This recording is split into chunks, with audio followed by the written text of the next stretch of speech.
किस प्रकार के संयोजन को विभिन्न प्रतिरोध के व्युत्क्रमों का बीजीय योग समतुल्य प्रतिरोध के व्युत्क्रम द्वारा किया जाता है? पहला ऑप्शन है इसका समांतर संयोजन, श्रेणी संयोजन, श्रेणी संयोजन या समांतर और श्रेणी संयोजन। इसका कौन सा है? चलो, तो इसमें समांतर संयोजन, स्टार संयोजन, श्रेणी संयोजन या समांतर और श्रेणी संयोजन। तो इसका ऑप्शन है समांतर संयोजन। इसका जो ऑप्शन है वो है समांतर संयोजन। नेक्स्ट क्वेश्चन देखते हैं, क्वेश्चन नंबर 2। किस प्रकार का सौर ऊर्जा संयंत्र ग्रिड प्रणाली के साथ कोई प्रत्यक्ष और अप्रत्यक्ष संबंध नहीं रखता, यानी प्रत्यक्ष और अप्रत्यक्ष संबंध नहीं रखता? तो इसमें ऑप्शन है इसके ग्रिड टाइप प्रकार और ग्रिड टाई प्रकार का सौर ऊर्जा संयंत्र, और अब बी ऑप्शन है इसका स्टैंड अलोन प्रकार और सौर ऊर्जा संयंत्र। सी ऑप्शन है इसका पावर बैकअप के साथ ग्रिड टाई या ग्रिड इंटरैक्टिव प्रकार का और सौर ऊर्जा संयंत्र। डी ऑप्शन है इसका ऑन ग्रिड प्रकार का सौर ऊर्जा संयंत्र। तो इसमें कौन सा है? इसका में है स्टैंड अलोन प्रकार का सौर ऊर्जा संयंत्र। इसका जो ऑप्शन है वो है बी ऑप्शन, यानी कि स्टैंड अलोन प्रकार का सौर ऊर्जा संयंत्र। यह जो है आपका पावर प्लांट की ग्रिड प्रणाली होती है। अब नेक्स्ट क्वेश्चन देखते हैं, क्वेश्चन नंबर 3। परमाणु ऊर्जा संयंत्र में ईंधन की छड़ पर बमबारी करने से पहले न्यूट्रॉन को धीमा करने में कौन मदद करता है? न्यूट्रॉन को धीमा करने में कौन मदद करता है? अब इसमें ऑप्शंस हैं आपके श्रृंखला अभिक्रिया, धीमी छड़, मॉडरेटर, और डी ऑप्शन है प्रतिक्रियाशील छड़। अब इसमें कौन सा है? यानी ए ऑप्शन था श्रृंखला अभिक्रिया, बी ऑप्शन था धीमी छड़, डी ऑप्शन था मॉडरेटर, और डी ऑप्शन है इसका प्रतिक्रियाशील छड़। तो इसमें ऑप्शन है आपका कौन सा है? सी, मॉडरेटर। ये जो मॉडरेटर है, ये आपका जो मॉडरेटर है, ये जो है न्यूट्रॉन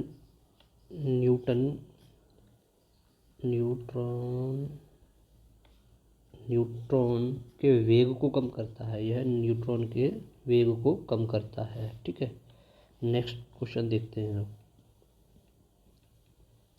क्वेश्चन नंबर 4। किस प्रकार का ट्रांसफार्मर एक स्टेप वोल्टेज स्टेबलाइजर में उपयोग किया जाता है? यानी स्टेबलाइजर में किस प्रकार का ट्रांसफार्मर यूज किया जाता है? तो उसका ऑप्शन है auto transformer, option B booster transformer, option C छोटे ट्रांसफार्मर, ऑप्शन डी धारा ट्रांसफार्मर। कौन सा ट्रांसफार्मर यूज किया जाता है? यानी ट्रांसफार्मर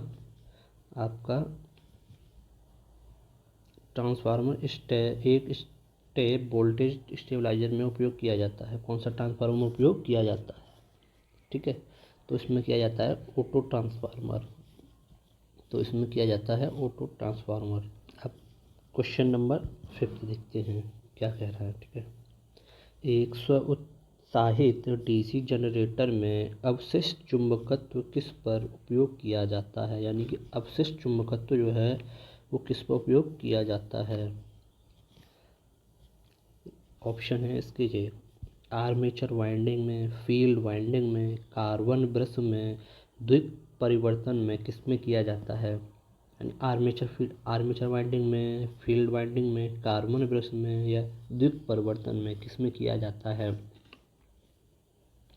डीसी जनरेटर में डीसी जनरेटर में अवशिष्ट चुंबकत्व किस पर उपलब्ध है? नहीं, तो अब ये होती है आपकी आर्मेचर वाइंडिंग में या फील्ड वाइंडिंग में या कार्बन ब्रश पर या कम्यूटेशन में, किस में होती है इनमें से? ठीक है, अब इसमें से किस में होती है देखते हैं। इसमें होती है फील्ड वाइंडिंग में। किस में होती है? फील्ड वाइंडिंग में। ठीक है, नेक्स्ट क्वेश्चन देखते हैं क्या कह रहा है। क्वेश्चन नंबर 6, किस प्रकार के इंसुलेटर का उपयोग आम तौर पर केवल मध्य वोल्टेज लाइन के खंभे के कोने पर समाप्त करने के लिए किया जाता है? ठीक, खंभे के कोने पर समाप्त करने के लिए किया जाता है। कौन सा किया जाता है? ऑप्शन एन के pin type, stray type, disc type या कड़ी टाइप। खंभे के एंड में जो समाप्त होता है खंभा, उसको कौन सा डिस्क कौन सा यूज किया जाता है? नहीं, कौन सा इंसुलेटर यूज किया जाता है? उसमें जो है आपका सीधी सी बात है कड़ी टाइप, यानी कड़ी टाइप डिस्क जो है उपयोग, इंसुलेटर जो उपयोग किया जाता है। चलो नेक्स्ट क्वेश्चन देखते हैं अब क्या कह रहा है। ठीक है, क्वेश्चन नंबर 7, डिस्क प्रकार के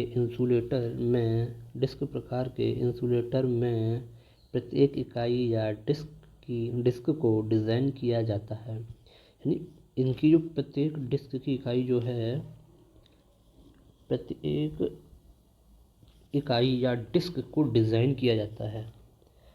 प्रत्येक यानी पर्टिकुलर एक एक को, तो कितने की होती है? नहीं, वो 11 kb में होती है। कितने में होती है? 11 kb में। ठीक है, आगे बढ़ते हैं, नेक्स्ट क्वेश्चन देखते हैं क्या कह रहा है। क्वेश्चन नंबर 8, टेस्ला की इकाई में चुंबकत्व के किस पैरामीटर को मापा जाता है? टेस्ला की इकाई में चुंबकत्व के किस पैरामीटर को मापा जाता है? ठीक है, इसके ऑप्शन हैं चुंबकीय फ्लक्स का अनचुंबकीय पाथ, चुंबकीय क्षेत्र घनत्व में किस में मापा जाता है?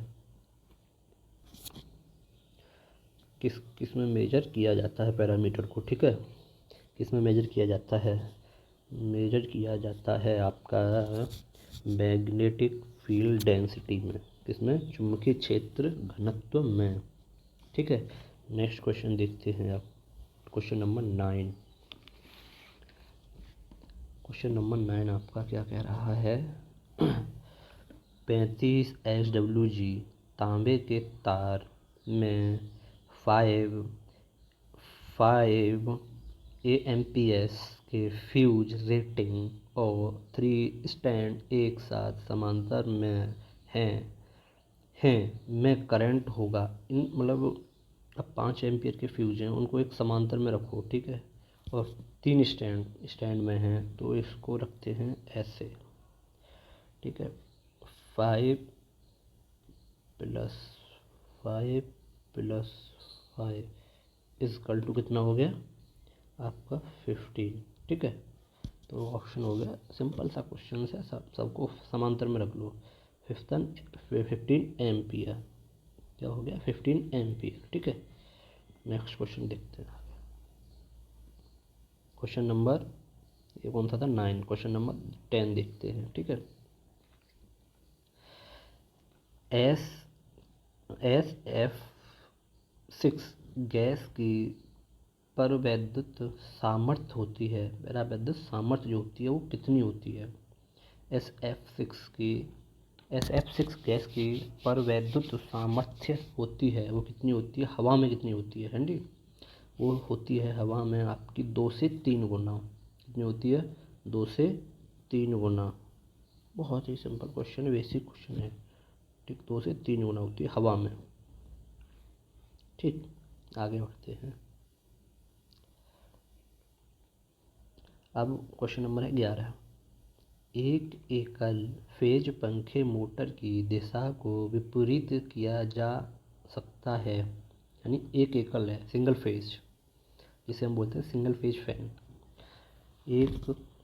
एक एकल फेज पंखे मोटर की दिशा को विपरीत किया जा सकता है। फेज और न्यूटन बदलकर फेज और न्यूट्रल बदलकर, या संधारित्र टर्मिनल बदलकर, या रनिंग स्टार्टिंग वाइंडिंग टर्मिनल में किसी एक को बदलकर, यानी रनिंग स्टार्टिंग वाइंडिंग टर्मिनल में किसी एक को बदलकर, या रनिंग और स्टार्टिंग वाइंडिंग टर्मिनल दोनों को बदलकर। किससे कर सकते हैं इसको, देखते हैं। चलो आगे किसको बदल के कर सकते हैं, है ना, देखते हैं इसको। यानी कि आपका है फेज न्यूट्रल को बदलकर, या संधारित्र टर्मिनल को बदलकर, या आपका है रनिंग स्टार्टिंग वाइंडिंग टर्मिनल में किसी एक को बदलकर, या है आपका रनिंग और स्टार्टिंग वाइंडिंग टर्मिनल को में दोनों को बदलकर। क्या है इसका ऑप्शन, इसमें है रनिंग और वाइंडिंग। इसमें ऑप्शन जो है आपका है रनिंग स्टार्टिंग वाइंडिंग टर्मिनल में किसी एक को बदलकर, क्योंकि सिंगल फेज मोटर है, केवल सिंगल फेज मोटर की जो दिशा है केवल एक सब में ही रनिंग करती है, मतलब सिंगल में ही रनिंग करती है, इसलिए एक को बदल कर सकते हैं इसको। ठीक है, देखते हैं क्वेश्चन नंबर 12। नेक्स्ट क्वेश्चन है ना 12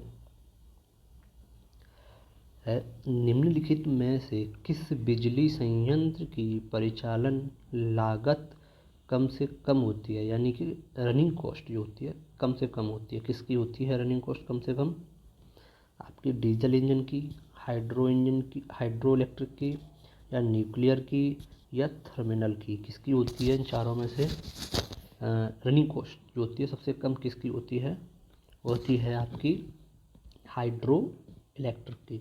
किसकी होती है, हाइड्रो इलेक्ट्रिक की। Option number B, hydroelectric की। ठीक है, अब देखते हैं क्वेश्चन नंबर 13।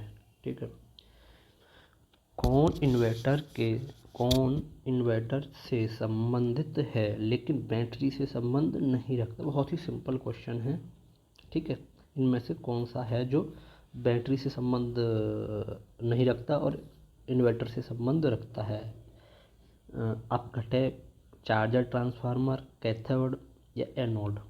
ठीक है, कैथोड या एनोड। देखो ये एनोड बैटरी से संबंध रखता है, कैथोड रॉड एनोड रॉड। ठीक है, दोनों। अब ये नहीं रखता अपघटक इलेक्ट्रोलाइसिस, ये भी बैटरी से संबंध रखता है। अब इसमें कौन सा बचा, ऑप्शन नंबर बी, यानी चार्जिंग ऑफ ट्रांसफार्मर। ठीक है, ये इन्वर्टर में होता है, जो इन्वर्टर का जिससे हम इन्वर्टर में जो छोटा सा ट्रांसफार्मर जो लगा होता है, चार्जिंग सप्लाई करता है, लाइट को कम ज़्यादा करने से बचाता है। ठीक है, अब क्वेश्चन नंबर नेक्स्ट देखते हैं। क्वेश्चन नंबर 14, BIS के अनुसार किसी इंस्टॉलेशन BIS के अनुसार किसी इंस्टॉलेशन के लिए स्वीकार्य लीकेज धारा होनी चाहिए। शुद्ध ही लीकेज धारा जो होती है वो कितनी होनी चाहिए BIS के मात्रक के अनुसार, कितनी होनी चाहिए BIS मात्रक के अनुसार 1/5000 होनी चाहिए। ठीक है, देखते हैं नेक्स्ट क्वेश्चन आपका ना, क्वेश्चन नंबर 15, किसका उपयोग बाढ़ और अतिरिक्त पानी नियंत्रण तथा सुरक्षित डिस्चार्ज के लिए किया जाता है, जिससे जल शक्ति संयंत्र में जलाशय से सुरक्षित रूप से बच जाता है। ठीक है, किसका उपयोग बाढ़ और अतिरिक्त पानी नियंत्रण की सुरक्षा डिस्चार्ज के लिए के लिए किया जाता है, जिससे जल शक्ति संयंत्र में जलाशय से सुरक्षित रूप से बच जाता है। इसमें ऑप्शंस आपके दे रखे हैं। फोरवेयर, स्लिप वे, द्वितीय जलाशय, हाइड्रोलिक टरबाइन। किसका होता है? इसका ऑप्शन जो है आंसर है वो क्या है? इसका आंसर है स्लिप वे। क्या है इसका आंसर? स्लिप वे। ठीक है, अब क्वेश्चन नंबर देखते हैं 16 क्या कह रहा है। क्वेश्चन नंबर 16, ठीक है। किस प्रकार की हानि को ताम्र हानि माना जाता है? किस प्रकार की हानि को ताम्र हानि माना जाता है? कोर हानि, ब्रश संपर्क प्रतिरोध हानि, घर्षण हानि या लोह हानि? किस किस को हानि माना जाता है? ताम्र हानि। ठीक है, तो ये है आपका ऑप्शन बी, यानी brush constant resistance loss, brush संपर्क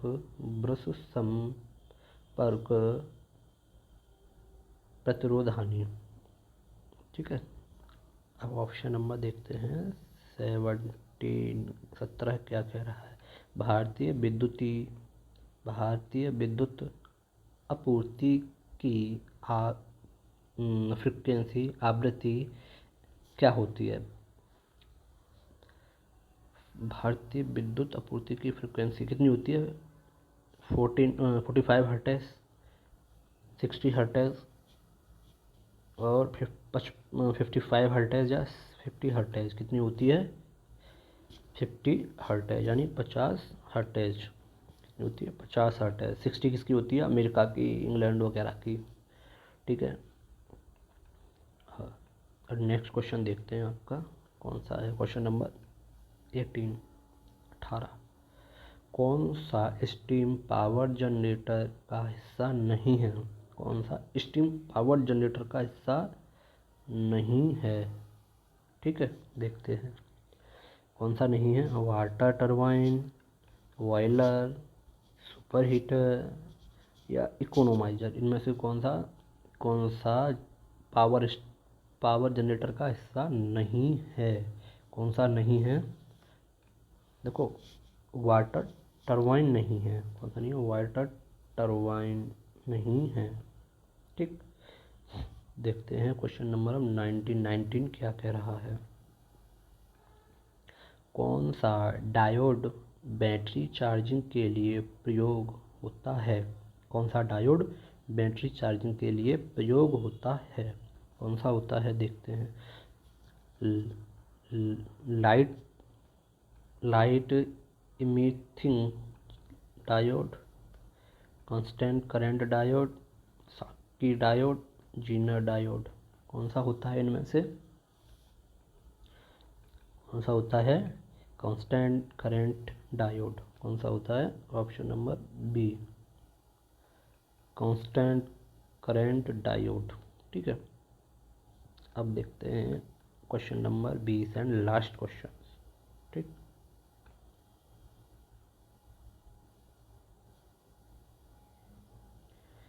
क्वेश्चन नंबर 20 देखते हैं 20 क्या कह रहा है।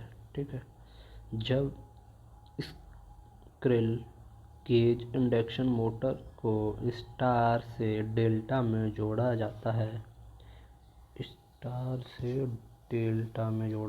है, तो फेज वोल्टेज होता है। ठीक है, क्या होता है? लाइन वोल्टेज के समान, लाइन वोल्टेज से कम, लाइन वोल्टेज से अधिक, या कोई संबंध नहीं रखता है। नहीं, same as the line voltage, less than the line voltage, greater than the line voltage, या नो रिलेशनशिप, यानी कुछ है या नहीं। ठीक है इसका same as the line voltage, यानी ऑप्शन नंबर ए। ठीक है, लाइन वोल्टेज। ठीक है, अब क्वेश्चन आगे है क्या? हाँ, ठीक ठीक ठीक। ठीक नहीं, ठीक है 20 तक ही रखते हैं आज, ठीक है। मिलेंगे नेक्स्ट क्लास में। आपका नेक्स्ट सेट लिखे, ठीक।